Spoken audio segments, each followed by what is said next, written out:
قل هل يستوي الذين يعلمون والذين لا يعلمون إنما يتذكر أولو الألباب. أشهد أن لا إله إلا الله.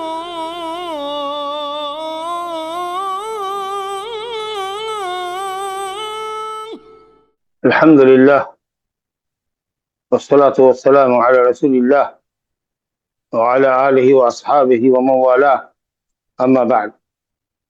وكتاب الأطعمة عن النعمان بن بشير رضي الله عنه قال: سمعت رسول الله صلى الله عليه وسلم يقول: وأهوى النعمان بإصبعيه إلى أذنيه وأهوى النعمان بإصبعيه إلى أذنيه إن الحلال بين والحرام بين وبينهما مشتبهات لا يعلمهن كثير من الناس فمن اتقى الشبهات استبرأ لدينه وعرضه ومن وقع في الشبهات وقع في الحرام كالراعي يرعى حول الحمى يوشك أن يرتع فيه ألا وإن لكل ملك حمى ألا وإن حمى الله محارمه ألا وإن في الجسد مضغة إذا صلحت صلح الجسد كله وإذا فسدت فسد الجسد كله ألا وهي القلب. عظیم اور جلیل القدر حدیث ہے، جس کو اطعمہ کے باب میں لائے ہیں، اور اکثر فقہا کتاب البیوع میں بھی اس کو لاتے ہیں۔ کئی ابواب میں یہ حدیث داخل کی جا سکتی ہے، اور من جملہ ان 3 یا 4 حدیثوں کے ہیں جن پر اسلام کی بنیاد قائم ہے، جو پورے اسلام کی نمائندگی کرنے والی حدیثیں ہیں۔ ان میں سے ایک حدیث حلال و حرام کے باب بھی یہ حدیث ہے، بڑی جامع حدیث ہے۔ اطعمہ طعام کی جمع ہے، بنیادی طور پر تمام کھانے پینے کی اشیاء، پہننے کی اشیاء سب ہمارے لیے حلال ہے، کیونکہ یہ سب عادات ہیں، اور عادات کی اصل جو ہوتی ہے وہ حل اور اباحت ہوتی ہے۔ عبادات میں اصل منع، الا یہ کہ دلیل اثبات آ جائے، ثبوت کی دلیل ہونی چاہیے عبادات کے لیے، عقائد کے لیے۔ لیکن جو عادت جن چیزوں کا تعلق عادات سے ہے ان میں اصل حلت اور اباحت ہے، مگر یہ کہ ممانعت کی صحیح دلیل اور صریح دلیل آ جائے تب وہ حرام ہوگی، ورنہ اصل یہ ہے کہ وہ حلال ہے۔ تو تمام کھانے پینے کی اشیاء جو ہے وہ حلال ہے، الا یہ کہ حرمت کی دلیل ہو۔ جب تک حرمت کی دلیل نہیں ہے تب تک وہ چیزیں حلال ہیں، اور جو چیزیں شریعت نے حرام کی ہیں وہ معدود چند ہیں۔ جو خبیث اور ناپاک چیزیں ہیں، جو انسانی جسم کے لیے، اخلاق کے لیے نقصان دہ ہے، انہی چیزوں کو اسلام نے حرام کیا۔ اب جیسے سور کا گوشت کا مثال کے طور پر، یا اسی طریقے سے جو درندے ہیں، یا اسی طریقے سے باز، فقرہ، چیل وغیرہ جو ہے، ایگل وغیرہ جو پنجے سے شکار کرتا ہے، اس طرح کے پرندے حرام ہیں۔ اور دوسرے جو سیکس ہے، سانپ، بچھو وغیرہ، جس میں مواد سامہ ہے، زہریلے مواد ہے، ان اشیاء کو اسلام نے حرام کیا، جو انسانی جسم کے لیے مضرت رساں یا انسانی اخلاق پر جن کا اثر سیدھا پڑتا ہے۔ اور اسی طریقے سے لباس اور پوشاک میں ریشم کا کپڑا مردوں کے لیے حرام ہے، سونا حرام ہے، باقی چاندی حلال ہے، اور دوسرے ڈائمنڈز وغیرہ اور ہیرے جواہرات اور لال و گوہر مردوں کے لیے بھی حلال ہے۔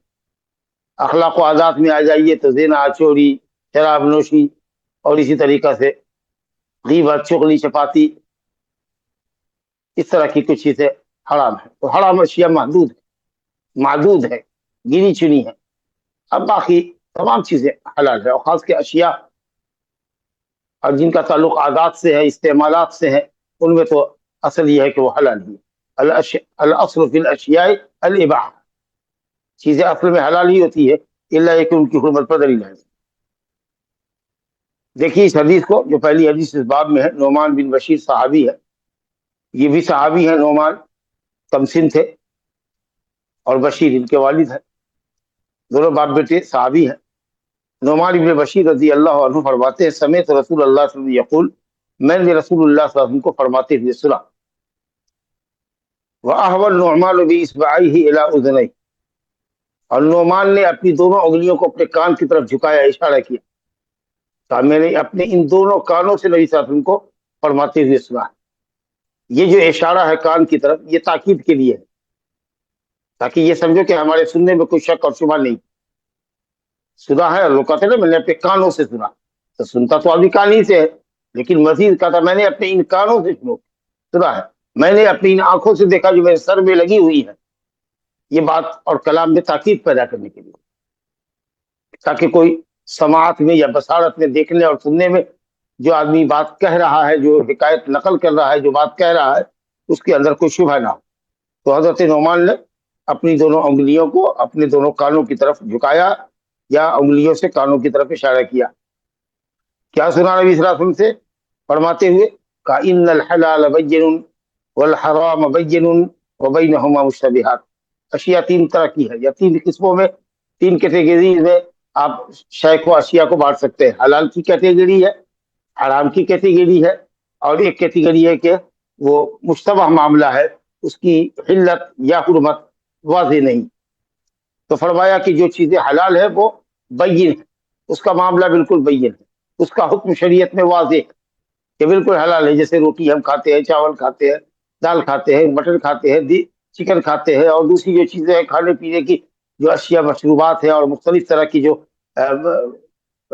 لحمیات ہے، اور خضراوات ہے، اور فواکہ ہے، اور میوہ جات ہے، اور رس بھرے پھل ہے، اور روٹی کی مختلف شکلیں ہیں، اور چاول کی مختلف شکلیں ہیں، دنیا بھر کی اشیاء ہیں کھانے پینے کی، سب حلال ہے۔ اسی طریقے سے پہننے کی چیزیں ہیں، کپڑے جو ہیں سوائے ریشم کے، سب کپڑا ہمارے لیے حلال ہے۔ اور اسی طریقے سے چند اور ایک اشیاء ہے، ان کے علاوہ تمام چیزیں حلال ہیں۔ تو چیزوں کی حلت دلیلوں سے بالکل واضح ہے، اس میں کوئی ڈاؤٹ ہی نہیں۔ اب کچھ چیزیں ہیں جو بالکل حرام ہے، جیسے سور کا گوشت حرام، کتے کا گوشت حرام، درندوں کا گوشت حرام، ریشم مردوں کے لیے حرام، سونا مردوں کے لیے حرام، زناکاری، چوری، شراب نوشی حرام، غیبت، چغلی حرام، سب کی حرمت پر ماشاء اللہ لفظ صریح موجود ہے۔ تو جو حلال بین ہے، آدمی کو اس کو اختیار کرنا چاہیے، اس میں کوئی شک شبہ ہی نہیں ہے، بالکل واضح حلال ہے وہ۔ اور جو بالکل واضح حرام ہے، اس کو حرام سمجھنا چاہیے، اس سے بچنا چاہیے۔ اور جو چیزیں مشتبہات ہے یا متشابہات ہے، جن میں حلت اور حرمت دونوں کا امکان ہے، نہ حلت کی واضح دلیل ہے، نہ حرمت کی واضح دلیل ہے، امکان ادھر بھی ہے، امکان ادھر بھی ہے، میں بھی حلال بھی ہو سکتا ہے، حرام بھی ہو سکتا ہے۔ تو احتیاط فی الدین کا تقاضا یہ ہے، بڑا احتیاط کا تقاضا یہ ہے کہ آدمی مشتبہات سے یا متشابہات سے پرہیز کرے۔ دع ما یریبک الی ما لا یریبک، نبی صلی اللہ علیہ وسلم نے تو فارمولہ دیا ہے کہ جو چیز شک میں تم کو ڈالے، جس چیز کے کرنے میں شک ہو، ہاں اور نہ کے درمیان شک ہو، تو آدمی شک کی چیز کو چھوڑے، وہ چیز کرے جس میں کوئی شک نہ، یقین کو اختیار کرے، شک کو چھوڑے۔ بہت واضح بات ہے۔ یا من حسن اسلام المرء ترکہ ما لا یعنی، یہ بڑی جامع حدیث ہے۔ ایک مسلمان کے، ایک شخص کے اچھا مسلمان ہونے کی علامت یہ ہے کہ جس چیز کا اس سے تعلق نہ ہو، اس چیز میں اپنے آپ کو انوالو نہ کرے۔ جس چیز سے انسان کا کوئی تعلق نہ ہو، جو اس سے متعلق چیزیں نہ ہو، اس میں اپنا وقت، اپنا دماغ نہ کھپائے۔ تو اس طریقے سے اصول دیا گیا ہے کہ مشتبہات سے پرہیز کرو۔ فرمایا کہ لا یعلمہن کثیر من الناس، بہت سے لوگ، کم علم لوگ مشتبہات کی حقیقت کو نہیں سمجھتے۔ اس کا مطلب ہے کہ جو راسخین فی العلم ہے، جن کی دلائل پر بڑی نظر ہے، احادیث صحیحہ پر، پھر آثار صحابہ پر، جو اجماعی مسائل پر بھی گہری نظر رکھتے ہیں، اسی طریقے سے جو قیاس کے ضوابط جانتے ہیں، مقیس علیہ، کس مسئلے کو کس مسئلے پر قیاس کرنا ہے، جس مسئلے پر قیاس کر رہے ہیں اس کی علت کیا ہے، وہ علت یہاں پائی جا رہی ہے، نئے مسئلے کے اندر نہیں۔ تو جو راسخ فی العلم ہوتے ہیں وہ جانتے ہیں۔ لا یعلمہن کثیر من الناس، بہت سارے لوگ نہیں جانتے، اس کا مطلب کہ تھوڑے لوگ جانتے ہیں، اور وہ کون ہیں؟ راسخون فی العلم۔ لیکن کچھ متشابہات ایسے ہیں یا مشتبہات ایسے ہیں کہ ان کو راسخین فی العلم بھی نہیں جانتے، جیسے الف لام میم، الف لام را، کاف ہا یا عین صاد، جو حروف مقطعات ہیں، ظاہر ہے کہ وہ ایسے متشابہات ہیں کہ دنیا کا کوئی بڑا سے بڑا عالم نہیں جان سکتا۔ اسی طریقے سے اللہ سبحانہ تعالیٰ کی صفات کی کیفیت، صفات کا معنی تو ہم جانتے ہیں لغت عربی کے اعتبار سے، ید کا معنی ہاتھ ہے، لیکن ہاتھ کی کیفیت کیا ہے؟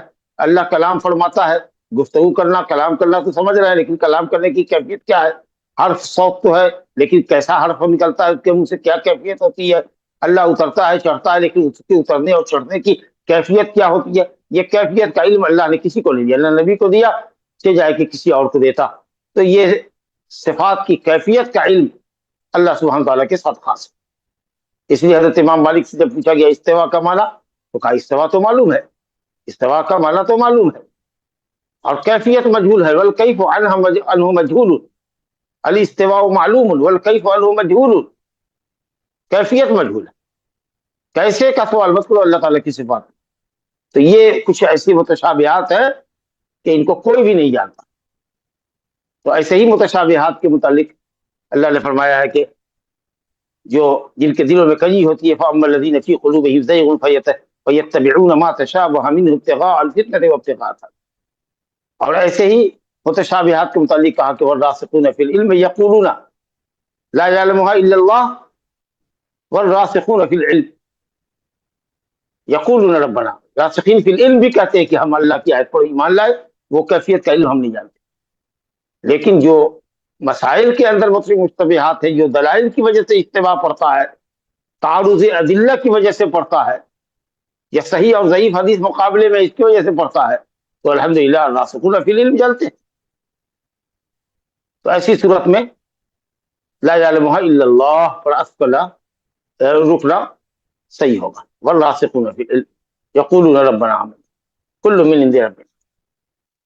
تو بہرحال اس حدیث میں جو کہا گیا کہ احکام اور مسائل کے باب میں جو چیزیں متشابہات ہیں، اور متشابہات کئی وجہ سے ہوتی ہیں، یا تو تعارض ادلہ کی وجہ سے، جن کے درمیان تطبیق جمع و تطبیق نہیں دے سکتے، ترجیح کی شکل نہیں واضح ہو رہی ہے، لیکن الحمدللہ جو راسخین فی العلم ہے وہ جمع تطبیق کی صورتیں سمجھتے ہیں کہ کس حدیث کو کس معنی پر محمول کرے۔ اسی طریقے سے اب جو لوگ مقلدین ہیں، جن کو دلائل میں نہ نظر کرنا ہے، اور وہ نہ نظر کرتے ہیں، بس ایک قول امام کافی ہے ان کے لیے، تو اگر امام صاحب کا قول حرمت کا بھی ہے، کراہت کا بھی ہے، اور ایک آدھ قول میں جواز بھی ہے، تو اب وہ پریشان ہے کہ کیا کرے۔ تو چلو بھائی، احتیاط کا تقاضا یہ ہے کہ تم ناجائز ہی والے قول کو، کراہت والے اور ناجائز والے قول کو ہی لے لو، تاکہ بچ سکو، تمہارا دین اور عزت بچ جائے، کیونکہ اب تمہارے لیے تو تینوں طرح کا قول ہے، لیکن من باب الاحتیاط تم وہی قول لو جس میں ممانعت ہے۔ اسی طریقے سے کبھی کبھی ضعف ادلہ کی وجہ سے حدیث کمزور ہے، تو آپ کمزور حدیث پر عمل کرے کہ نہ کرے، شک پیدا ہو رہا ہے، چلو من باب الاحتیاط کو چھوڑو، الحمدللہ اس کے الٹرنیٹ بہت سی چیزیں ہیں جو ہمارے سامنے بالکل واضح طور پر حلال ہے۔ تو کیا ضرورت ہے مشتبہات میں پڑھنے کی؟ اچھا، مشتبہات میں پڑھنے کا نقصان کیا ہوتا ہے اور اس سے بچنے کا فائدہ کیا ہوتا ہے، اس کو بیان کیا جائے۔ فمن اتقى الشبهات استبرأ لدینہ وعرضہ، جو شبہات سے بچا، جو متشابہات سے بچا، یعنی جس نے متشابہات کو چھوڑا، استبرأ، اس نے براعت حاصل کی، براعت حاصل کی اپنے دین کے لیے، اپنی عزت کے لیے، یعنی دین کو بھی بدنامی سے بچایا، گناہ سے بچا، اس کا دین سلامت رہا، اور اس کی عزت و آبرو بھی لوگوں کی مذمت سے بچی رہی۔ تو فلاں اللہ تو متشابہ کر رہا ہے، تو لوگ تھوڑی سمجھتا ہے کہ ارے حرام کر رہا ہے، ناجائز کر رہا ہے، ارے کچھ علماء نے جائز بھی کہا ہے، ارے چھوڑو کچھ علماء نے نہ کہا ہے، بہت سے علماء نے تو ناجائز کہا ہے، تو لوگ چوی گوئیاں کرتے ہیں اس کے دین پر، اس کے اخلاق پر۔ تو اس لیے کہا گیا کہ جو متشابہات سے بچے گا وہ اپنے دین اور اپنی عزت کی حفاظت کرنے والا ہو، اپنے دین کو گناہ کی مذمت سے اور اپنی عزت کو لوگوں کی مذمت سے بچانے والا ہو۔ اس صبر سین کے جو ہے طلب کا ہے، یہاں پر وہ برات طلب کرے گا، چھٹکارا طلب کرے گا، عزت آبرو کی، اپنے دین کی حفاظت کرنے والا ہوگا جو متشابہات سے پرہیز کرے۔ اسی کو کہتے ہیں ورع، احتیاط۔ ایک ہوتا ہے زہد، ایک ہوتا ہے ورع۔ امام ابن تیمیہ نے کہا کہ زہد وہ چیز ہے، اس چیز کو چھوڑو جو آخرت میں نفع بخش نہ ہو، وہ چیز جو تمہارے لیے آخرت میں نفع بخش نہ ہو، اس کو چھوڑنا زہد ہے۔ اور ورع اس کو کہتے ہیں کہ جس کو چھوڑنے اس لیے چھوڑا جائے کہ اگر نہیں چھوڑا جائے، چھوڑتا ہے تو آخرت میں ضرر پہنچنے کا خوف۔ تو جس چیز کے کرنے سے ضرر پہنچنے کا اندیشہ ہے، اس کو چھوڑنا ورع ہے۔ اور جو چیز آخرت کے لیے نفع بخش نہیں ہے وہ زہد ہے. تو یہ زہد اور ورع ایک ساتھ استعمال ہوا ہوتا ہے، لیکن امام ابن تیمیہ تو بڑے دقیق عالم گزرے ہیں، اللہ اکبر، حجت اللہ فی الارض جس کو کہتے ہیں علماء نے کہا. امام ابن القیم کہتے ہیں کہ اس سے بہتر کسی نے کوئی عبارت زہد اور ورع کے درمیان فرق کے لیے استعمال نہیں کی. کہ زہد وہ ہے ایسی چیز کو چھوڑنے کا نام زہد ہے جو آخرت میں نفع بخش نہ ہو، اور ورع احتیاط اور بھی اس سے بڑھ کر کی ہے، ایسی تمام چیزوں کو چھوڑنے کا نام ہے جس کے تعلق سے اندیشہ ہو کہ یہ آخرت میں نقصان پہنچا دے گا. فرمایا کہ جس نے شبہات سے پرہیز کیا اس نے اپنے دین اپنی عزت کی حفاظت کر لی. لیکن جو شبہات میں پڑا وہ حرام میں پڑا، یعنی شبہات میں پڑنے والا رفتہ رفتہ رفتہ رفتہ حرام میں واقع ہو جائے گا، حرام میں پڑ جائے گا. شبہ کرتے کرتے کرتے کرتے اس کے اندر جسارت اور جرت ایسی ہوگی، کراہت کرتے کرتے کرتے کرتے مباح کام، چلو کسی بھی خانے میں جائز ہے، بھائی بس جائز ہے، ابھی جائز کرتے کرتے کرتے کرتے آدمی حرام میں واقع ہو جائے. لیکن بھائی جواز کا پہلو کمزور ہوتا ہے بھائی. یا کسی نے کہا بھائی مکروہ تو ہے نا، چھوڑو، کر تو سکتے ہیں، گناہ تو نہیں ہوگا، لیکن چھوڑنا بہتر ہے، چھوڑ دیتے ہیں. کیونکہ اگر مکروہ کرو گے تو کرتے کرتے مکروہ کرتے کرتے آدمی حرام میں واقع ہو جائے گا. جیسے نبی صلی اللہ علیہ وسلم نے فرمایا نا، لعن اللہ السارق یسرق البیض فتقطع یدہ ویسرق الحبل فتقطع یدہ. انڈا چوری کرتا ہے، ہاتھ کاٹا جاتا ہے. انڈے پہ ہاتھ نہیں کاٹا جائے گا، اللہ کہ سونے کا انڈا ہو، لوہے کا انڈا ہو، کسی اور چیز کا انڈا ہو تو اور بات ہے، لیکن یہ سبب بن جائے گا آگے چل کر کے، سینئر چور بن جائے گا، اتنی بڑی رقم چوری کر لے گا کہ اس کا ہاتھ کٹ. تو اس لیے آپ نے مذمت کے طور پر یہ کہا. تو یہ شبہات میں پڑنے والا، مکروہ کا ارتکاب کرنے والا، یہ رفتہ رفتہ خطرہ ہے کہ یہ حرام میں واقع ہو جائے. اسی نبی صلی اللہ علیہ وسلم فرما رہے ہیں، من وقع فی الشبہات وقع فی الحرام. جو شبہات میں واقع ہو گیا وہ حرام میں واقع ہو گیا، یعنی آگے حرام میں واقع ہو جائے گا. اب بہترین مثال دی ہے اللہ. دیکھیے نبوت، مشکات نبوت سے نکلے ہوئے جو کلمات ہیں اس پر کس قدر نور اور روشنی ہوتی ہے. کہا کر رائی یلع حول الحما، اتنی زبردست مثال دیا ہے. یوشک ان یرتع فی، جیسے کہ چرواہا ہے، متشابہات کے اندر پڑھنے والے شخص کو تشبیہ دے رہے چرواہے سے جو ممنوعہ چراگاہ کے ارد گرد اپنی بکری کو چراتا ہو، اپنے جانور کو چراتا ہو، گائے بیل بھینس کو چراتا ہو. خطرہ ہے کہ وہ جانور ممنوع چراگاہ کے اندر منہ ڈال دے.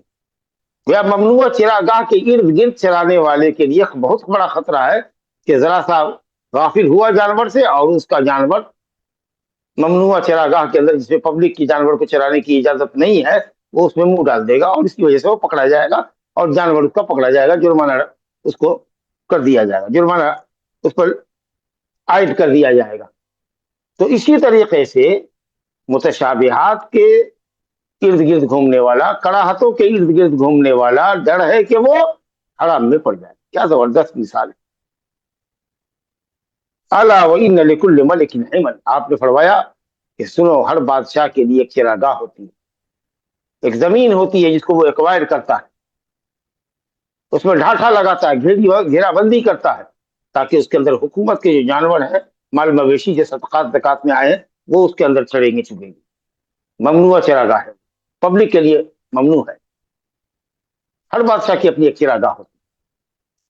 الا وان حم اللہ محارم، لیکن اللہ تعالیٰ کی ممنوع چراگاہ کیا ہے؟ وہ محارم ہے، جس کو اللہ تعالیٰ نے دنیا میں حرام کیا ہے. تو اس لیے محرمات کے گرد مت گھومو، مکروہات کے پیچھے مت دیکھو. ننگی تصویریں دیکھو گے، رفتہ رفتہ رفتہ رفتہ رفتہ ننگا پن اختیار کر لو گے، برائی میں واقع ہو جاؤ گے. کھینی بیڑی گٹکھا وغیرہ کھانے والے، نشہ کھانے والے پرہیز کرو، ہو سکتا ہے کہ رفتہ رفتہ رفتہ رفتہ شراب نوشی کرنے لگو گے. تو یہی ہوتا ہے. تو آدمی رفتہ رفتہ سنگین گناہوں سے قریب ہوتا ہے. پہلے چھوٹے گناہ کرتا ہے، نظر بازی کرتا ہے، کلام کرتا ہے، گفتگو کرتا ہے، اب پھر اس کے بعد معاملہ وہاں تک پہنچتا ہے جس کا نتیجہ اچھا نہیں ہوتا. لا حول ولا قوت الا باللہ. تو اللہ تعالیٰ متشابہات سے اور مکروہات سے بھی بچنے کی ہم سب کو توفیق دے. کہا گیا کہ آدمی جیسے چراگاہ، ممنوع چراگاہ کے گرد بکری کو نہیں چراتا اگر ہوشیار عقلمند آدمی ہے، تو اسی طریقے سے جو دیندار ہے، عزت دار آدمی ہے، وہ متشابہات سے مکروہات سے پرہیز کرتا ہے اور دور بھاگتا ہے تاکہ حرام میں واقع نہ ہو جائے. جیسے کہ بکری ممنوع چراگاہ میں منہ ڈال دے. ہر بادشاہ کے لیے چراگاہ ہے اور اللہ کی چراگاہ اس کے محارم ہے. لہذا محرمات کے ارد گرد مت مڈلاؤ ورنہ خطرہ ہے کہ اس میں واقع ہو جاؤ. اللہ اللہ اعلیٰ وَإِنَّ فِي الْجَسَدِ مُضْغَةً. اس کے بعد آپ نے تیسری بات فرمائی، بالکل اصول ہے، جچے تلے اصول ہے، اسلام کے اہم اصول اس میں بیان کیے گئے. دیکھ رہے ہیں ہر جملے کے اندر ایک ایک اثر ہے. کہا سنو، باخبر رہو، ان فی الجسد مضغہ، جسم کے اندر ایک مضغہ ہے، گوشت کا ایک لوتھڑا، قدر ما ینزم قطعۃ لحم، گوشت کا ایک ٹکڑا جو اتنا بڑا ہو کہ آدمی اس کو ایک لقمے میں منہ میں رکھ کر کے چبا جائے. کتنا چھوٹا سا ٹکڑا ہے، لیکن اس کی حیثیت کنگ آف باڈی کی. انسان کے جسم میں اس کی حیثیت بادشاہ جتنا جیسا اپنی ریت کے لیے ہوتا ہے امپورٹنٹ، اتنا ہی امپورٹنٹ جسم کا وہ ٹکڑا ہے جو قدر ما ینزغ ہے، ایک مرتبہ چبا لینے کے لائق ٹکڑا ہے چھوٹا سا، مگر اس کی درستگی پر اعمال کی درستگی کا دار و مدار، اس کے فساد پر اعمال اور اخلاق کے بگاڑ کا دار و مدار. اور وہ دل ہے. اگر دل آپ کا درست ہے، اللہ کے خوف سے معمور ہے، تقوی ہے، محبت الہی ہے، دین اور عبادت کا شوق اور رغبت ہے، ریاکاری سے نفرت ہے، گناہوں سے نفرت ہے، تو الحمدللہ آپ کا دل ارادہ کرے گا نیکی کا اور آپ کو راغب کرے گا نیکی کی طرف. دل میں خیال پیدا ہوگا نیکی کا. لیکن اگر دل فاسد ہے، توحید کی جگہ شرک ہے، عبادت کی جگہ طاعت کی جگہ معصیت ہے، فسق و فجور سے محبت ہے، تو ہر وقت برا خیال آئے گا اور آدمی اس کے پیچھے بھاگتا اور دوڑتا رہے. تو انسان کے اعضاء سے جو اعمال سرزد ہوتے ہیں، اچھے یا برے، ان کا تعلق دل سے. گویا کہ دل جو محل نیت ہے، جہاں نیت ہوتی ہے، کہا نا انما الاعمال بالنیات، نیت کہاں ہوتی ہے؟ محل نیت دل میں ہوتی ہے. دل کے ارادے کا نام نیت. تو دل کے صلاح اور فساد پر اعمال کی صلاح اور قبول یا اعمال کے فساد اور اس کے رد کا معاملہ منحصر. آپ صلی اللہ علیہ وسلم نے فرمایا کہ جس میں انسانی کے اندر ایک گوشت کا چھوٹا سا ٹکڑا ہے، اگر وہ درست ہو جائے تو انسان کا پورا جسم درست ہو جائے. وَإِذَا فَسَدَتْ فَسَدَ الْجَسَدُ كُلُّهُ، اور اگر وہی فاسد ہو جائے تو پورا جسم فاسد ہو جائے. آنکھیں فسق و فجور کی چیزیں دیکھتی ہے، زبان فسق و فجور کی باتیں بولتے ہیں، کان فسق و فجور کی باتیں سنتے ہیں، اور اسی طریقے سے ہاتھ اور پاؤں گناہ کے کو انجام دینے کے لیے حرکت میں ہوتے ہیں. کہا کہ وہ ٹکڑا کون سا ہے جسم کا؟ الا وہی القلب. باخبر رہو، خبردار، وہ دل ہے. دل کی درستگی پر اعضاء کی درستگی ہے، عمل کی درستگی اور قبولیت کا دار. بڑی جامع حدیث ہے اور بعض اہل علم نے تو باقاعدہ اس کی تشریح میں کئی صفحات لکھے ہیں، بلکہ ہو سکتا ہے کہ رسالے بھی لوگوں نے لکھے ہوں. یہ حدیث اس لائق ہے کہ اہل علم اگر اس کی پوری تحقیق اور تنقیح کریں، راسخ فی العلم عالم اگر کوئی اس حدیث کے اوپر بحث کرے تو باقاعدہ 100-200 صفحے کا رسالہ تیار کرے. اتنی جامع حدیث جو آپ نے سنی. تو بہرحال کھانے پینے کے معاملے میں اگر شبہ ہو یا تجارت میں اگر شبہ ہو، کسی بھی معاملے میں کاروبار میں اگر کوئی شبہ ہو، علت و حرمت کا دونوں ہی امکان ہے، تو احتیاط اور ورع فی الدین کا احتیاط فی الدین کا تقاضا یہ ہے کہ آدمی متشابہات سے پرہیز کرے. الحمدللہ اللہ نے جو چیزیں ہمارے لیے حلال کی ہیں، بیوی کی شکل میں ہو یا کھانے پینے کی شکل میں ہو یا پہننے اوڑھنے کی شکل میں ہو یا کاروبار کی شکل میں ہو، الحمدللہ فیہ غنی عن الحرام، اس میں ہمارے لیے بے نیازی ہے حرام سے. دوسری حدیث اس باب کی دیکھیے. عن انس بن مالک رضی اللہ عنہ قال انفجنا ارنبا بمر الظهران فسعى القوم فلغبوا وادركتها فاخذتها فاتيت بها ابا طلحه فذبحها وبعث الى رسول الله صلى الله عليه وسلم بوركها وفخذيها فقبله. انس بن مالک رضی اللہ عنہ کہتے ہیں انفجنا ارنبا، ہم لوگ پیچھے دوڑے بھاگے ایک خرگوش کے پیچھے بھاگے دوڑے، یعنی اس کو دوڑایا اور اس کے پیچھے ہم نے اس کا پیچھا کیا. بمر الظهران، مقام کا نام ہے مر الظهران، مکہ سے مدینہ جانے یا مدینہ سے مکہ آنے کے درمیان راستے میں پڑتا ہے، لیکن مکے سے قریب ہے، غالباً 30-32 کلومیٹر کی دوری پر ہوگا. مکے سے قریب ہے مر الظهران، بہت مشہور جگہ ہے. آج کل اس کو وادی فاطمہ اس کا نام دیتے ہیں. بہرحال تو مرن زہران میں خرگوش کو دیکھا کہ وہ جھاڑی سے نکلا. اب اس کو صحابہ نے دوڑایا. جو لوگ دوڑے اس کے پیچھے وہ تو تھک گئے, لیکن حضرت انس بن مالک تو ابھی لڑکے پھڑکے تھے, تو جوان آدمی تھے, 15-17 سال 18 سال کے رہے ہوں گے. اب یہ دوڑے. بہرحال دوڑ کر کے انہوں نے خرگوش کو پکڑ لیا. خرگوش بھی دوڑتا تو بہت تیز ہے, لیکن کچھ دور جانے کے بعد وہ بھی تھک جاتا. تو خرگوش کو جن لوگوں نے پیچھا کیا تھا وہ سب تھک گئے. قوم تھک گئی. فلغبو تھک گئے. لغو اسی کو کہتے وما مسئلہ, تھکان نے مجھ کو نہیں پہنچی. وَلَقَدْ خَلَقْنَا السَّمَاوَاتِ وَالْأَرْضَ وَمَا بَيْنَهُمَا فِي سِتَّةِ أَيَّامٍ وَمَا مَسَّنَا مِن لُغُوبٍ. ہم نے زمین و آسمان اور اس کے درمیان کی چیزوں کو, ان کے درمیان کی چیزوں کو محض 6 دن میں پیدا کیا اور ہمیں کوئی تھکن نہیں ہوئی.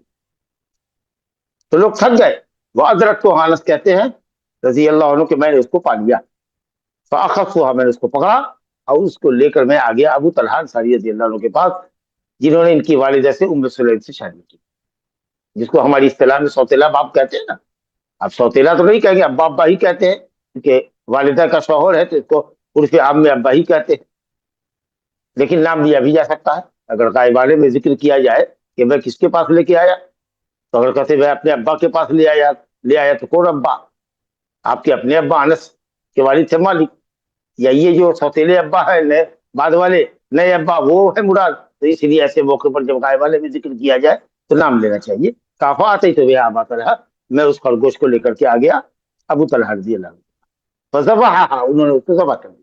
ٹھیک ہے, کیونکہ اس میں خون ہوتا ہے, بہرحال خون بہانا تھا. وبعث الى رسول اللہ صلی اللہ علیہ وسلم بورقها وفخذیها, اور اس کی ران اور ران کے اوپر کا جو حصہ ہوتا ہے ورق, اس کو خاصرہ کہتے ہیں, کمر کہتے ہیں جی. تو اس کا جو حصہ ہوتا ہے, پیچھے کی جو ٹانگ ہوتی ہے, ران اور ران کے اوپر کا جو حصہ ہوتا ہے وہ پورا کا پورا انہوں نے بھیج دیا دونوں ران کو, اور اس کے اوپر کا جو ورق ہوتا ہے, سرین, جانور کی جو سرین ہوتی ہے, وہ بھیج دیا نبی صلی اللہ علیہ وسلم کے پاس, اور آپ نے قبول کر لیا. تو اس سے کیا معلوم ہوا کہ خرگوش حلال ہے. اور میں سمجھتا ہوں کہ بلا اختلاف علماء خرگوش حلال ہے. اور نبی کریم صلی اللہ علیہ وسلم کے حسن اخلاق کا پتہ چلا کہ آپ کو اگر کوئی ہدیہ دیتا تو اگر قلیل ہدیہ بھی ہوتا تو آپ اس کو قبول کرتے, اور جو ہدیہ دیتا اس کو بھی آپ ہدیہ دیتے تھے. یصیب علیہ, آپ بدلہ دیتے تھے. اور فرمایا بھی آپ نے کہ اگر کوئی کسی کو ہدیہ دے تو وہ اس کو بدلہ دے, اور اگر نہیں دے سکتا ہے, صلاحیت نہیں ہے ہدیہ لوٹانے کی, غریب آدمی ہے, مسکین آدمی ہے, تو ہدیہ دینے والے کے حق میں دعا کرے, احسان کرنے والے کے حق میں دعا کرے. آپس میں ہدایہ کا تبادلہ ہونا چاہیے, دوسرے کو ہدیہ دینا چاہیے. ہدیہ دینے سے محبت پیدا ہوتی ہے, قربت پیدا ہوتی ہے. تو نبی صلی اللہ علیہ وسلم ہدایہ قبول فرمایا. تو یہ خرگوش کے سلسلے میں علت کی آپ کو دلیل معلوم ہوئی. تیسری حدیث دیکھیے, ان اسماء بنت ابی بکر رضی اللہ عنہا قال نحرنا علی عہد رسول اللہ صلی اللہ علیہ وسلم فرسا فاکلناه وفی روایت ونحن بالمدینہ. اسماء بنت ابی بکر رضی اللہ عنہا, اسماء بنت ابی بکر رضی اللہ عنہا, میرے پاس جو نسخہ اس میں رضی اللہ عنہ ہے, ابو بکر رضی اللہ عنہ کی طرف نسبت کر کے, ویسے راویہ تو اسماء ہے. اسماء ابو بکر کی صاحبزادی حضرت عائشہ سے بڑی, وہ بیان کرتی ہیں. بہرحال کہتی ہے کہ نحرنا علی عہد رسول اللہ صلی اللہ علیہ وسلم, ہم نے نبی صلی اللہ علیہ وسلم کے زمانے میں ایک گھوڑا ذبح کیا. نہر تو کہتے ہیں کھڑا کر کے جانور کو, اس میں اس کے گلے میں, اس کی حلق میں نوکیلی چیز چبھانا, جو اونٹ کے ساتھ ہوتا ہے کہ وہ 3 پاؤں پہ کھڑا ہو, اور اگلی اس کی جو ٹانگ ہوتی ہے وہ بدھی ہو, کھوٹے سے مضبوط, کسی کھمبے سے مضبوط بدھی ہوئی ہو, وہ 3 پاؤں پر کھڑا ہوا ہو.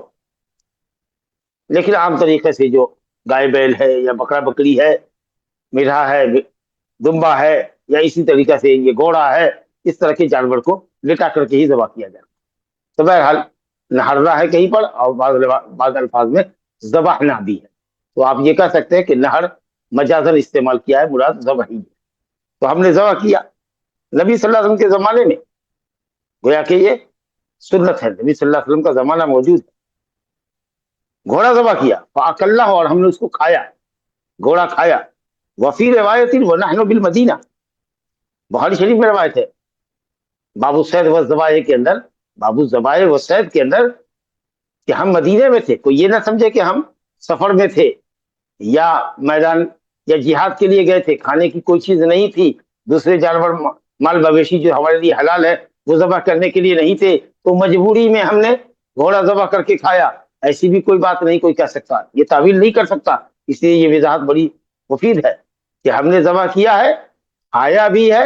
اب حملے کا مطلب ہم نے نہیں، عورت نے ذبح نہیں کیا، مراد ہے کہ صحابہ کرام نے ذبح کیا عہد نبوی کے اندر گھوڑے کو، مدینے کے اندر، گویا یہ سفر کا واقعہ نہیں ہے یا ایسی حالت کا واقعہ نہیں ہے جہاں کھانے کی کوئی چیز کوئی شے موجود لا، متفق علیہ روایت ہے، دیکھیے متفق علیہ روایت،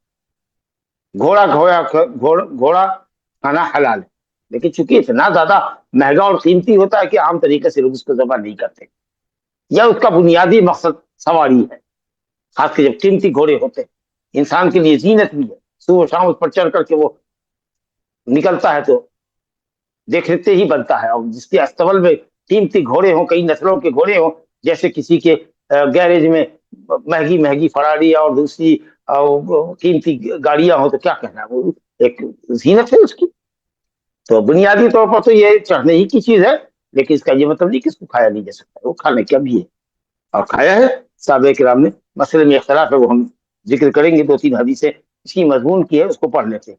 بہرحال ذہن میں یہ رکھیے کہ حضرت اسماء کی روایت صحیحین کی ہے کہ عہد نبی میں مدینہ میں صحابہ کرام نے گھوڑا ذبح کر کے کھایا۔ حضرت جابر بن عبداللہ انصاری رضی اللہ عنہ کی حدیث ہے، متفق علیہ روایت ہے، ان النبی صلی اللہ علیہ وسلم نہى عن لحوم الحمر الاہلیہ واذن فی لحوم الخیل، نبی کریم صلی اللہ علیہ وسلم نے پالتو گدھے کے گوشت سے منع فرمایا، تو انسیہ کہتے ہیں کیونکہ وہ انسان سے مانوس ہوتا ہے، جو ہماری آبادی میں گدھے ہوتے ہیں جن پر لوگ سواری بھی کرتے ہیں، بوجھ بھی لاتے ہیں، ہر شہر میں گدھے پائے جاتے ہیں، سمجھا جانور ورنہ کچھ جو بلید ذہن کے لوگ ہوتے ہیں، کند ذہن لوگ ہوتے ہیں، کم فہم لوگ ہوتے ہیں، ان کو بھی لوگ کہتے ہیں کیسا گدھا ہے، تو وہ ان کی بھی کمی نہیں ہے شہروں اور دیہاتوں میں، لیکن جو جانور ہے حمار وہ بھی الحمدللہ ہر شہر میں پائے جاتے ہیں، اس کی بھی نسل ہوتی ہے، اور اس کو اہلیہ اس لیے کہتے ہیں کہ وہ ہمارے درمیان ہوتے ہیں تو مانوس ہوتے ہیں، اور جو گدھے جنگل میں ہوتے ہیں جو شکار جن کا کیا جاتا ہے وہ اس کو وحشیہ کہتے ہیں کیونکہ وہ آدمی کو دیکھ کے بھاگتا ہے۔ تو فرمایا کہ نبی صلی اللہ علیہ وسلم نے، حضرت جابر فرماتے ہیں کہ نبی صلی اللہ علیہ وسلم نے پالتو گدھوں کے گوشت سے منع فرمایا، اور یہ حرمت کے لیے، اور یہ ممانعت آئی تھی خیبر کے لیے سن 7 ہجری میں، گویا کہ اس سے پہلے گدھا حلال تھا، لیکن سن 7 ہجری میں نبی صلی اللہ علیہ وسلم نے منع فرمایا، اور آگے روایت دیکھیے گا، اور یہ روایت اسی میں وَأَذِنَ فِي لُحُومِ الْخَيْلِ، اور حضرت جابر کہتے ہیں کہ نبی صلی اللہ علیہ وسلم نے گھوڑے کے گوشت کی اجازت دی کہ گھوڑے کا گوشت کھا سکتے، تو گھوڑا حلال ہوا، آپ نے اجازت دی، تو قولی حدیث ہوئی، اور یہاں نبی صلی اللہ علیہ وسلم کے زمانے میں لوگوں نے کھایا اور آپ نے منع نہیں فرمایا، تو یہ سنت تقریری ہوئی۔ آگے دیکھیے وَلِمُسْلِمٍ وَحْدَهُ، صرف مسلم میں جو روایت آئی ہے اس میں اس حدیث کے اندر یہ لفظ بھی ہے کہ اکلّا زمن خیبر الخیل، ہم نے خیبر کے سال، خیبر کے زمانے میں 7 ہجری میں گھوڑا کھایا ہے، حضرت جابر کہتے ہیں، وہ حمر الوحش، اور وحشی کہتے ہیں وہ بھی کھایا ہے، وحشی گدھے آج بھی حلال ہے آپ کے، جنگلی گدھے جس کو نیل گائے عام طریقہ سے کہتے ہیں، وَنَهَى النَّبِيُّ صلی اللہ علیہ وسلم عَنِ الْحِمَارِ الْأَهْلِي، لیکن پالتو گدھے سے نبی صلی اللہ علیہ وسلم نے منع فرمایا، اور خیبر ہی کے دن منع فرمایا، چنانچہ آگے روایت آ رہی ہے، ایک حدیث اور دیکھ لیجئے، عبداللہ بن ابی اوفا رضی اللہ عنہ سے روایت ہے، اصابتنا مجاعۃ اللیالی خیبر، خیبر کی راتوں میں، یعنی خیبر کے ایام میں جب خیبر کو فتح کرنے کی مہم چل رہی تھی، صحابہ اکرام کہتے ہیں کہ ہم لوگ بھوک مری کے شکار ہوئے، بھوک لگی ہم لوگوں، کھانے کی کوئی چیز نہیں تھی، جب خیبر کا دن ہوا تو ہم لوگوں نے پالتو گدھوں کو پکڑا اور پھر ان کو جو ہے ہم نے ذبح کیا. یہاں بھی فن تحرنا ہم نے نہر کیا, حالانکہ یہ نہر مراد ہے مانا ہے ذبح کے والے کہ لٹا کر کے اس کو ذبح کیا. اور جب دیکچی کھولنے لگی, گڑگڑانے لگی, گوشت پکنے جب لگتا ہے, شوربہ جب گرم ہو جاتا ہے, گوشت چلنے لگتا ہے, تو ہانڈی میں ایک گڑگڑاہٹ پیدا ہوتی ہے. تو نادا منادی رسول اللہ صلی اللہ علیہ وسلم, رسول اللہ کے منادی نے آواز لگائی, پکارنے والے نے پکار کے کہا کہ ان اکثر القدور, گدھوں کے گوشت کا جو دیگ چڑھایا ہوا ہے تم لوگوں نے, جو پکا رہے ہو دیگ میں گدھے کے گوشت, نبی صلی اللہ علیہ وسلم فرمانے کہ تمام دیگچیاں پلٹ دی جائے, گوشت کو ضائع کر دیا جائے. وربما قال, یا یہ کہا کہ ولا تاکلوا من لحوم الحمر شیئا, گدھوں کے گوشت سے کچھ بھی نہ کھاؤ. تو منع بھی فرمایا اور گوشت کو الٹ بھی. اس لیے گدھوں کا گوشت, گدھے کا گوشت حرام ہے. تو یہ تمام جو روایتیں آپ کے سامنے آئی ہے وہ آپ نے دیکھا. کئی روایتیں ہوئی, حضرت اسماء رضی اللہ عنہ کی گھوڑے کے سلسلے میں, حضرت جابر رضی اللہ عنہ کی روایت گھوڑے کے سلسلے میں اور گدھے کی ممانعت کے سلسلے میں. اور یہاں بھی آپ نے عبداللہ بن ابی اوفا کی روایت دیکھی کہ صاحب اس میں نبی صلی اللہ علیہ وسلم نے خیبر کے دن میں پالتو گدھے کو حرام قرار دیا, اور دیگچیوں کو جو گوشت سے جس میں گوشت گڑگڑا رہا تھا, شوربہ,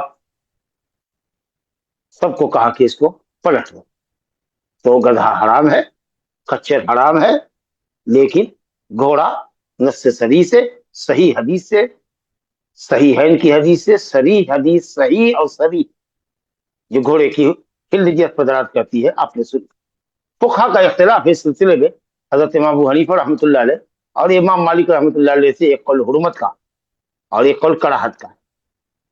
تو امام ابو حنیفہ اور امام مالک رحمۃ اللہ علیہ اپنے ایک قول میں کہتے ہیں کہ گھوڑا حرام ہے, جیسے گدھا اور خچر حرام ہے اسی طریقے سے گھوڑا بھی ہے.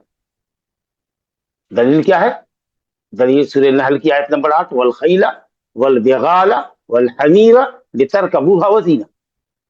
اللہ تعالیٰ اپنی نعمتوں کو شمار کرا رہا ہے, شمار کر رہا ہے, احسان اپنا ذکر کر رہا ہے تاکہ ہم اس کی نعمتوں پر شکر گزار ہوں. کہہ رہا ہے کہ اللہ تعالیٰ نے تمہارے لیے گھوڑے پیدا کیے, والبغال خچر پیدا کیے بغل, اور حمار گدھے پیدا کیے, لترکبوها تاکہ تم ان پر سواری کرو اور زیب و زینت اختیار کرو. تو یہ حضرات کہتے ہیں کہ دیکھیے اللہ رب العالمین نے 3 جانوروں کا یہاں ذکر کیا ہے اور علت بتائی ہے, لام تعلیلیہ ہے علت کے لیے, لترکبوها تاکہ تم اس پر سواری کرو. ماشاءاللہ زینت بھی ہے, سواری اور زینت علت بتائی. کیا کسی ایک علت کے ذکر کرنے سے دوسری علت کی نفی ہو جاتی ہے, دوسرے فائدے کی نفی ہوتی ہے؟ اب بھی جانتے ہیں کہ گھوڑا, خچر, گدھا عام طریقے سے سواری ہی کے لیے استعمال ہوتا ہے, اور گھوڑے کا بڑا مقصد سواری ہی کرنا ہوتے ہیں, وہ کافی قیمتی بھی ہوتے ہیں. جو سب سے بڑا استعمال ہے گھوڑے کا وہ سواری ہی ہے, لیکن اس سے یہ کہا لازم ہوتا ہے کہ دوسرے فائدے حد سے حاصل نہیں کیے جا سکتے. اور اگر آپ یہ کہتے ہیں کہ خیل کا ذکر کیا, اس پر عطف کیا, بغال کو اس پر عطف کیا, گدھوں کو, 2 حرام چیزوں کا اگر ذکر ہے تو اس کے ساتھ جتنی چیزیں سب حرام ہیں, یہ کیا بات ہوئی؟ جبکہ ہمارے پاس صریح حدیث ہے کہ نبی صلی اللہ علیہ وسلم نے گھوڑے کی اجازت دی ہے اور پالتو گدھوں کو حرام کیا ہے. تو اب اس صراحت کے باوجود کیا بات رہے گی, اس صراحت کے ہوتے ہوئے تو جو استدلال ہے وہ کمزور استدلال ہے. اب بڑا فائدہ ہے اس کی طرف اللہ نے اشارہ کیا. عام طریقے سے دنیا میں آج بھی گھوڑے کا گوشت نہیں کھایا جاتا عام طریقے سے, لیکن وہ مباح ہے, حلال, پاکیزہ. اور ایک آدھ حدیث ایسے ہی آئی ہے معانی الاثار کے اندر, امام طحاوی نے, جو طحاوی شریف کے نام سے ذکر کی جاتی ہے, اس کے اندر بھی انہوں نے ایک روایت ذکر کیا ہے کہ صاحب نبی کریم صلی اللہ علیہ وسلم نے گھوڑے سے کہ گوشت سے منع فرمایا. اس میں یحییٰ بن ابی کثیر نام کا راوی صحیح ہے. اور اسی طریقے سے سنن میں, ابو داؤد میں اور دوسری کتابوں میں, ابن ماجہ میں, نسائی وغیرہ میں روایت ہے کہ صاحب حضرت خالد بن ولید کہتے ہیں کہ رسول اللہ صلی اللہ علیہ وسلم نے خیبر کے دن گھوڑا کھانے سے منع فرمایا, گدھا کھانے سے بھی منع فرمایا. اس روایت کے اندر بھی راوی ضعیف ہے, صالح بن یحییٰ نام کا راوی ہے, وہ بھی ضعیف ہے. اور پھر روایت شاذ اور منکر ہے کیونکہ خالد بن ولید خیبر میں موجود ہی نہیں تھے, مسلمان ہی نہیں ہوئے تھے. وہ کیسے نقل کریں گے, تو خیبر کے بعد ہی مسلمان ہی ہوئے. جبکہ احادیث صحیحہ اور آثار صحابہ. حضرت عطا نے تو کہا کہ صحابہ کرام متفق تھے، تقریباً متفق تھے، یہ بلا استثناء ذکر کیا کہ صحابہ کرام نے گھوڑا کھایا ہے اور گھوڑے کھانے کی اجازت. تو احادیث صحیحہ اور آثار متواترہ، متواتر آثار جو اس بات سے دلالت کرتے ہیں کہ گھوڑا حلال ہے. اور یہی قول ہے امام شافعی کا اور امام احمد بن حنبل کا، اور یہ راجح ہے انشاءاللہ تعالی، بالکل واضح دلیل کی تھی. چلیے صاحب اس کے بعد دیکھتے ہیں، ہمارے پاس روایت تھی جو آپ نے گدھے کے تعلق سے پڑھی، ایک حدیث اور بیچ میں چھوٹ گئی تھی، اس کو بھی پڑھنا تھا. 6ٹھی حدیث ہے. ابو ثعلبہ خشنی رضی اللہ عنہ کہتے ہیں کہ حرم رسول اللہ صلی اللہ علیہ وسلم لحوم الحمر الاہلیہ، پالتو گدھوں کے گوشت کھانے کو اللہ کے نبی نے حرام کیا ہے. چلیے وہ مسئلہ ہو ہی گیا. اب یہ 7ویں حدیث اس باب کے اندر ہے، ایک نئی چیز کی حلت یا اس کی کراہت کے مسئلے کو لے کر آ رہی ہے. عن ابن عباس رضی اللہ عنہما قال دخلت انا وخالد بن الولید مع رسول اللہ صلی اللہ علیہ وسلم بیت میمونہ فأتي بضب محنوز فأهوى إليه رسول الله صلى الله عليه وسلم بيده فقال بعض النسوة اللاتي في بيت ميمونة أخبروا رسول الله صلى الله عليه وسلم بما يريد أن يأكل فقلت تأكله هو الضب فرفع رسول الله صلى الله عليه وسلم يده فقلت أحرام هو يا رسول الله قال لا ولكنه لم يكن بأرض قومي فأجدني أعافه قال خالد فاجتررته فأكلته والنبي صلى الله عليه وسلم ينظر.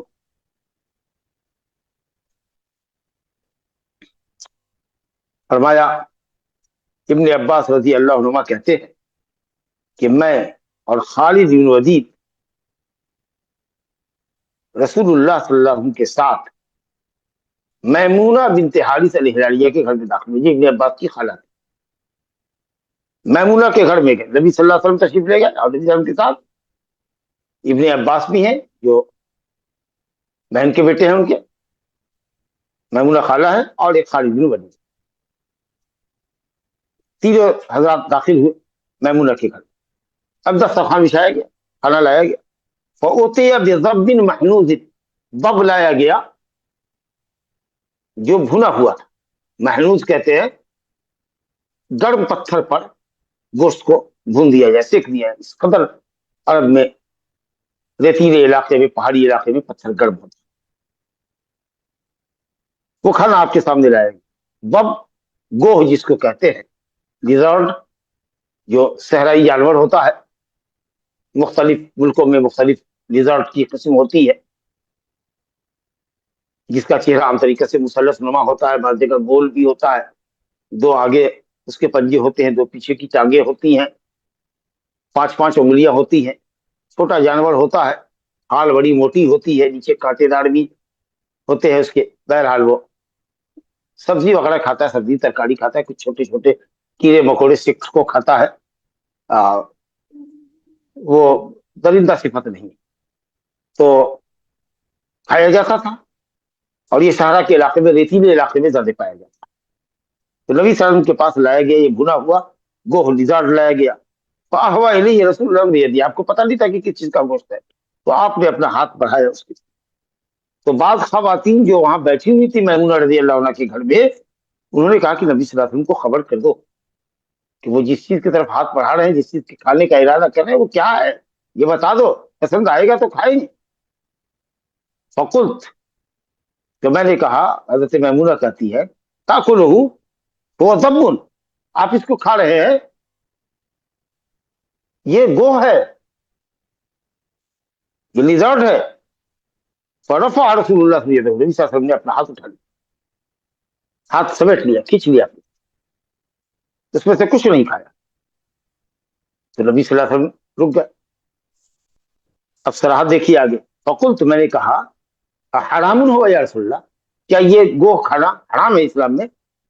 اب یہ سوال بھی دیکھیے اور نبی صلی اللہ علیہ وسلم کا جواب بھی دیکھیے. قال لا، حرام نہیں. ایک دم بالکل بات واضح ہو گئی کہ بالکل حلال ہے. وَلَكِنَّهُ لَمْ يَكُنْ بِأَرْضِ قَوْمِي، لیکن یہ ہماری قوم کی زمین میں پایا نہیں جاتا، حجاز وغیرہ کے علاقے میں پایا نہیں جاتا ہے، یہ نجد کے علاقے میں پایا جاتا ہے. ریاض قصیم وغیرہ کا جو علاقہ ہے اس طرف زیادہ پایا جاتا ہے۔ یہ حجاز مقدس کے اندر مکہ مدینہ وغیرہ کے اطراف میں نہیں پایا جاتا، اس طرف پایا جاتا ہے، یہ تھوڑا پایا جاتا ہوگا کبھی کبھار، لیکن ریگستان میں نجد کے علاقے میں زیادہ پایا جاتا ہے۔ تو کہا کہ یہ میری قوم کی زمین میں میرے علاقے میں یہ پایا نہیں جاتا تھا، فاجدنی اعافہ، میں اپنے نفس کے اندر رغبت نہیں پاتا ہوں اس کو کھانے کی۔ اور ظاہر ہے کہ جس چیز کی طرف آدمی کی رغبت نہ ہو اس پر وہ باصرار بھی نہ کھائے۔ کچھ لوگ زبردستی کرے کھا لو، لیکن ناک منہ چڑھاتے ہوئے انتہائی انقباض کے ساتھ اور کراہت کے ساتھ کھاتا ہے تو وہ کھانا اس کے لیے سازگار بھی نہیں ہوتا، عام طریقے سے آدمی بیمار پڑ جاتا ہے اس کے لیے، کیونکہ ذہنی اور نفسیاتی طور پر سائیکولوجیکلی وہ آدمی پہلے ہی سے اس سے بھنایا ہوتا ہے، تو اس کی وجہ سے وہ اکثر بیشتر بیمار پڑ جاتا ہے۔ تو اصرار نہیں کرنا چاہیے، اگر کوئی آدمی طبعی طور پر بائی نیچر اگر کسی چیز کو پسند نہیں کرتا ہے تو اس کو مجبور نہیں کرنا چاہیے کھانے کا۔ اور اس سے یہ بھی معلوم ہوا کہ نبی صلی اللہ علیہ وسلم اگر کسی چیز کو اپنے نفس اور اپنی طبیعت کے اعتبار سے، اپنے نیچر کے اعتبار سے، فطرت کے اعتبار سے اگر ناپسند کرتے ہوں تو وہ حرام نہیں ہوگا جب تک کہ آپ اس سے منع نہ کر دیں۔ اور یہاں تو سوال اور جواب دونوں آپ ہیں کہ کیا یا رسول اللہ یہ حرام ہے، وہ صاف لفظوں میں پوچھا جا رہا ہے، آپ کہہ رہے نہیں حرام نہیں ہے، بس میری رغبت نہیں، میری طبیعت نہیں اس کی طرف مائل ہے، میں اس کو کھانے سے گویا ایک طرح سے گھن محسوس کرتا ہوں یا طبیعت بھنا رہی ہے ہماری۔ کھائے آپ لوگ؟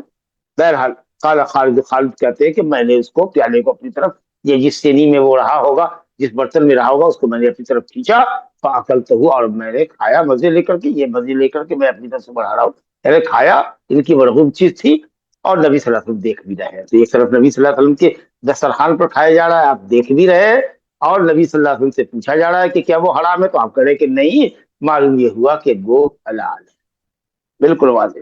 الحمدللہ۔ آئیے ایک دو حدیث اور ہے اس باب میں۔ 8ویں حدیث ہے، عن عبداللہ بن ابی اوفا رضی اللہ عنہ قال غزونا مع رسول اللہ صلی اللہ علیہ وسلم 7 غزوات نأكل الجراد۔ عبداللہ بن ابی اوفا رضی اللہ عنہ کہتے ہیں کہ ہم نے نبی صلی اللہ علیہ وسلم کے ساتھ 7 غزوے کیے، بڑا لشکر جس میں خاص کر نبی صلی اللہ علیہ وسلم خود بھی رہتے تھے، تو 7 غزوات میں ہم نے شرکت کی ہے نبی صلی اللہ علیہ وسلم کے ساتھ۔ نأكل الجراد، ہم ٹڈی کھایا کرتے تھے، تو ٹڈی زندہ کھا لے، مری ہوئی کھا لے، سب جائز، اس میں خون نہیں ہوتا، اسی لیے ٹڈی کو لوگ ایسے ہی زندہ منہ میں ڈال کے کھا جاتے ہیں۔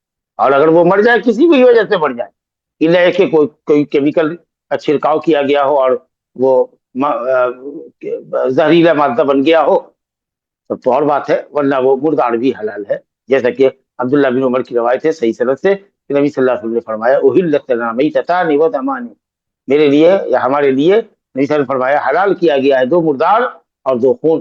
فاما المیتتان فالجراد والسمک، 2 مردے جو ہیں وہ ٹڈی ہے، خشکی کا پرندہ جو اڑتا ہے، کیڑا جو اڑتا ہے، اور ایک مچھلی جو دریائی جانور، اور 2 خون جو ہمارے لیے حلال کیا گیا ہے، وہ اما الدمان فالکبد والطحال، کلیجی ہے اور ٹڈی۔